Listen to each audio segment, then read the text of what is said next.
Yesterday afternoon, I was contacted by one of our detectives in our Criminal Investigations Division. And the detective told me that recently Clayton County Police Department had identified the remains of one of the persons found in the spring of 2017. The remains were identified as a missing person from Gwinnett County Police, and the missing person report was filed on March the 25th, 2017. Let me get her name. Beatriz Espinoza-Fuentes was reported missing on March 25th, 2017 by a friend. The friend essentially called us up and stated that she had not heard from her friend in over 24 hours. The friend said that she had possession of one of her children, and it was out of character for Naomi or Beatriz to go missing. Shortly after this phone call came in, officers assigned to our West Precinct were dispatched to a call in reference to a wandering child. And as the officers were investigating that wandering child call, they discovered that the child was one of the children belonging to our missing person. At the time, we conducted a missing person investigation, and we contacted some of our media partners in order to get the information out in order to identify her. And recently we were told that her remains, along with the remains of one other person who has not yet been identified, was discovered in Clayton County. The investigators with Clayton County has reached out to our detectives, and we are working with them to hopefully develop some leads, not only in their homicide case, but also in our kidnapping case. Because of the circumstances surrounding the case, we're now investigating this as a possible kidnapping here in Gwinnett County. Do you know if the other person was a male or a female who was found? I can't conclusively say whether the other person was a male or female, but I can say it was not a child. But they were found together? The bodies were both found together in Clayton County, yes. The investigation here, how far did it get? Did they have any suspects, or did she just vanish? We didn't get very far in our investigation. Essentially, she just disappeared, and we didn't have any good solid leads as to who was responsible for her disappearance. But we were very much eager to find out where she was in order to check on her well-being. And the fact that she has two small children at the time, it was definitely out of her character to leave her children. So at the time, we were investigating this as a possible crime, but we're also going along with the fact that it could just be a missing person case. But now that her body's been discovered in Clayton County, we believe that not only is that a homicide, but our case is probably leaning more towards a kidnapping criminal investigation. Do you think the second body found could be another victim or like a murder-suicide? The other body found in Clayton County is possibly going to be a victim in this case. So I'm assuming the family is still here. Can you just talk about notifying this family? This has got to be really tough after all this time, not knowing, and then finally getting this kind of news.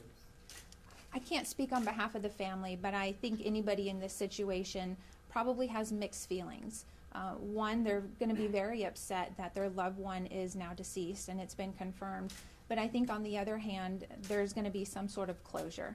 They know that something happened to her, and it's up to us here at the Gwinnett County Police Department and Clayton County Police Department to try to figure out exactly what happened and make sure we bring a proper justice to those suspects responsible. So the family still is here. You guys had to make notification to loved ones who still live here in Gwinnett? I don't know exactly where her family is. I don't know how extensive her family here is. I do know that at the time of her disappearance, her children were being cared for either by family members or a close friend. Was there any indication of what happened that day here? Did you guys make any headway at all? We didn't have any conclusive information as to exactly what happened to her. There are a few theories floating around on social media and amongst her friends, but right now our detectives don't want to stick with any theory. We're just hoping that somebody out there knows something and they call us.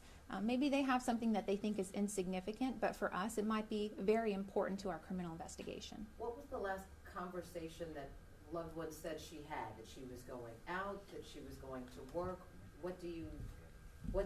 Where did things leave off in terms of what they last knew and saw? In one of the reports I read, she was a worker at some sort of establishment and she did not report to work. So that was out of character for her. And so that's what kind of prompted this investigation. At the time of her disappearance, one of her children was not feeling well, and that child was left with a family friend to be cared for by that person, and that's why her younger child, who was 3 years old at the time, was with her instead of with that family friend. But we don't know exactly what led up to her disappearance, and we know somebody out there knows what's going on, and it's important that they come forward and call us because we don't have all the pieces of the puzzle yet.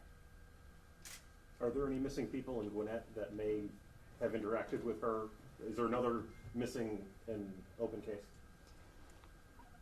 When I was speaking with a detective yesterday, he did not say there was any active missing person cases that would fit the description of the other homicide victim. However, there is a possibility that that other person is from our area. And I don't want to go into too much detail as to who that person is. They're trying to make some positive identification on him, and then we can kind of backtrack, look into his history, look into our victim's history, and that will hopefully give us a little bit more information when we put the two histories together. Are you in a position to at least describe the area where they were found, or the circumstances, or who found them? Is Or there how long? anything you can give All us? details. I don't know the circumstances surrounding their discovery in Clayton County, but I do know after speaking with the detective that their bodies were found shortly after the bodies were found shortly after the original missing person case. So I think it's just safe to say that in the spring of 2017, their bodies were found in Clayton County, and it wasn't until recently that the body of Beatriz was positively identified as our missing person. Does the investigation has some idea why they got killed?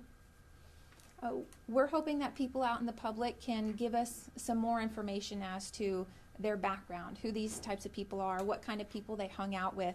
But right now, everything is just a theory. We just need a little bit more concrete information to tell us exactly what happened. Is there any surveillance video? I don't believe there's any surveillance footage, at least it was not told to me. Do you by chance know where she was last seen? I barely remember the story from 2 years ago. Who was the last person to see her? We believe that she was last seen around her apartment complex, which is South North Cross Tucker Road area where her child was found. And I would like to mention that we are very thankful that both of her children are fine. This could have been a lot different, considering that we're investigating this as a kidnapping, and we're just very thankful that whoever may be responsible for this did not also take her 3-year-old at the time.